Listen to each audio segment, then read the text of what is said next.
ATS द्वारा मौलाना कलीम सिद्दीकी साहब को गिरफ्तार कर लिया गया और गिरफ्तारी के बाद में जो तस्वीरें सामने पेश की जा रही हैं उसमें पूरे मुस्लिम समुदाय को एक बार फिर से कटघरे में खड़े करने की कोशिश की जा रही है। आदाब, नमस्कार, अस्सलाम वालेकुम नाजरीन। पल पल न्यूज के न्यूज रूम से मैं हूं आपके साथ नदीम अकरम।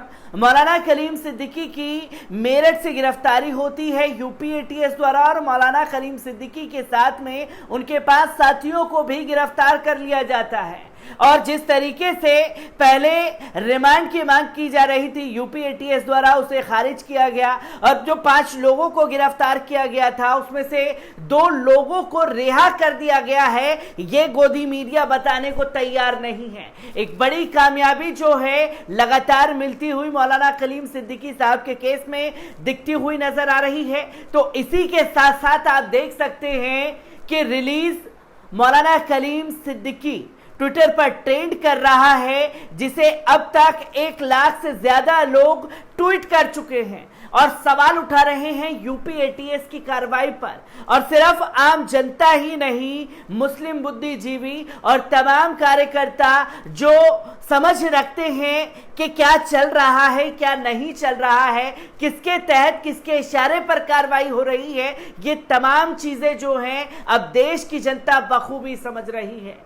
इसी के साथ साथ मौलाना कलीम सिद्दीकी की गिरफ्तारी पर अमानतुल्लाह खान ने भी अपना बयान सामने दिया है और तमाम बुद्धिजीवियों के बयान भी सामने आना शुरू हो गए हैं। क्या कुछ लोगों का कहना है, इस पर नजर डालते हैं। मौलाना कलीम सिद्दीकी साहब के साथ गिरफ्तार किए गए 4 लोगों में से 2 को अब रिहा कर दिया गया है और मौलाना की गिरफ्तारी पर मानवाधिकार कार्यकर्ता और बुद्धिजीवियों ने सवाल उठाया है और खासकर चुनाव से पूर्व अवैध धर्मांतरण को लेकर की जा रही गिरफ्तारियों को ध्रुवीकरण के प्रयास के रूप में देखा जा रहा है।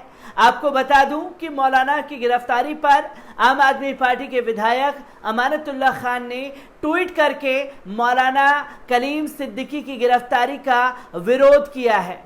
उन्होंने लिखा है कि उत्तर प्रदेश में चुनाव से पहले अब मशहूर इस्लामिक स्कॉलर मौलाना कलीम सिद्दीकी साहब को गिरफ्तार किया गया है। मुसलमानों पर अत्याचार बढ़ता जा रहा है।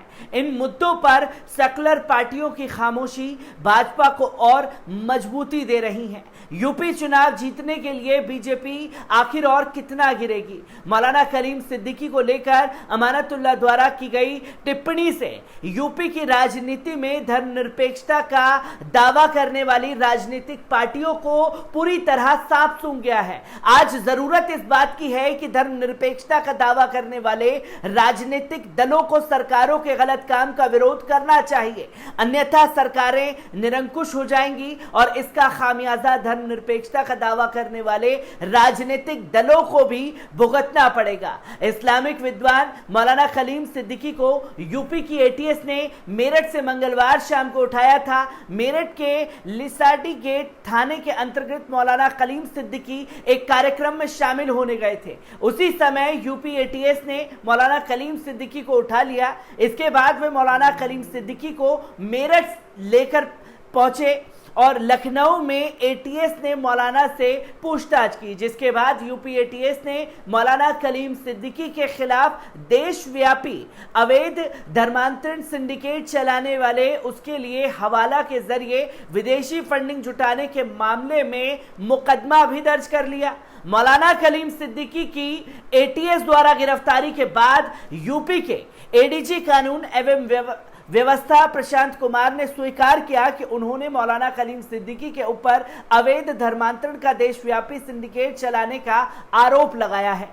अवैध धर्मांतरण कराने के लिए हवाला के जरिए विदेशी फंडिंग जुटाने की बात भी कही है। प्रशांत कुमार ने कहा है कि अवैध धर्मांतरण को लेकर विवेचना की जा रही थी। विवेचना के दौरान प्राप्त सूचना की जांच के दौरान ऐसे तथ्य प्रकाश में आए कि मौलाना कलीम सिद्दीकी पुत्र स्वर्गीय हाजी आमीन निवासी फुलत मुजफ्फरनगर, जो कि अधिकांश दिल्ली में निवास करते हैं, अवैध धर्मांतरण के कार्य में लिप्त हैं और विभिन्न प्रकार की शैक्षणिक, सामाजिक व धार्मिक संस्थाओं की आड़ में अवैध धर्मांतरण का कार्य देशव्यापी स्तर पर किया जा रहा है, जिसके लिए विदेशों से भारी मात्रा में फंडिंग की जा रही है और इस अवैध धन का प्रयोग बृहत सत्र तेजी से धर्मांतरण किया जा रहा है, संगठनात्मक रूप से किया जा रहा है, जिसमें देश के कई नामी लोग व संस्थाएं शामिल हैं। ये भी तथ्य प्रमाणित हुए हैं कि ये भारत का सबसे बड़ा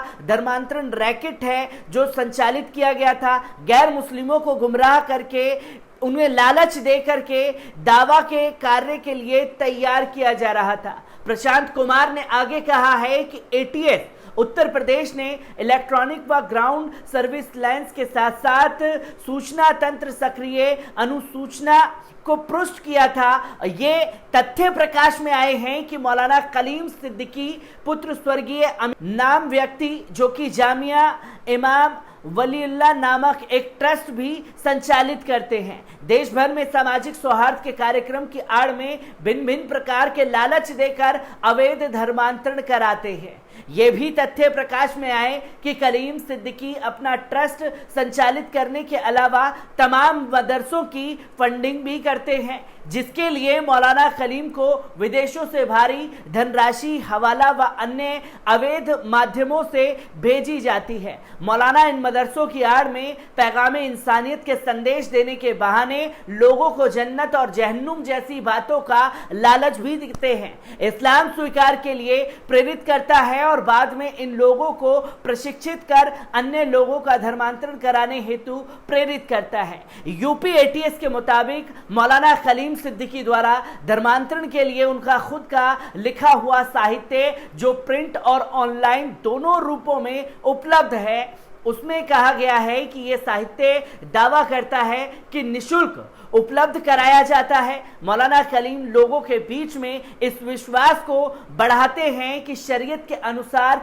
बनी व्यवस्था ही सबको न्याय दे सकती है, और इस बात को समझाने के लिए मौलाना कलीम सिद्दीकी 3 तलाक जैसे मुद्दों को शरीयत के अनुसार ही निपटाने की बात पर बल देते हैं। जिन संगठनों ने उमर गौतम से संबंधित trust Al Hasan Education and Welfare Foundation को फंडिंग की थी, उन्हीं सूत्रों से मौलाना कलीम सिद्दीकी के ट्रस्ट जामिया इमाम वलीउल्लाह ट्रस्ट को भी अनियमित रूप से भारी मात्रा में फंडिंग की गई है। अभी तक की जांच में मौलाना कलीम सिद्दीकी के ट्रस्ट के खाते में 1.5 करोड़ रुपए एक मुर्शिद बहरीन देश से आए हैं और लगभग 3 करोड़ रुपए की कुल फंडिंग के साक्ष्य प्राप्त हुए हैं। ये भी तथ्य प्रमाणित हुए हैं कि उमर गौतम के पास से प्राप्त दस्तावेजों में जिन धर्मांतरित व्यक्तियों का ब्यौरा है, उनका निकट संबंध कलीम सिद्दीकी से भी है। यूपी एटीएस ने धर्मांतरण के लिए मौलाना कलीम सिद्दीकी को दोषी ठहराया है। पैसे के जरिए लोगों को गुमराह करने और इस्लाम धर्म स्वीकार करने की भी बात कही गई है, और साथ ही डरा धमका कर भयंकर तरीके से इस्लाम धर्म स्वीकार करने की बात को भी एटीएस ने कहा है, जबकि ऐसा सच नहीं है। आज के समय में पढ़े लिखे को तो जाने दें, बल्कि अनपढ़ लोग भी अपना भला बुरा अच्छी तरह से समझते हैं। ये बात समझने की आवश्यकता है कि कोई भी शख्स ना तो जबरन इस्लाम धर्म स्वीकार करता है और ना ही जबरदस्ती इस्लाम धर्म स्वीकार करने के लिए किसी के ऊपर दबाव बनाया जाता है या डाला जाता है। कोई भी शख्स इस्लाम धर्म या अन्य कोई धर्म अपनी मर्जी से स्वीकार करता है। इसलिए एटीएस का यह कहना है कि मौलाना कलीम सिद्दीकी द्वारा धन या पैसे का प्रलोभन देकर धर्मांतरण कराने का सिंडिकेट चलाया जा रहा है या धर्मांतरण कराया जा रहा है। यह बात समझ से परे है कि एटीएस की इन बातों में कितनी सच्चाई है और कितनी ये कोसों दूर है।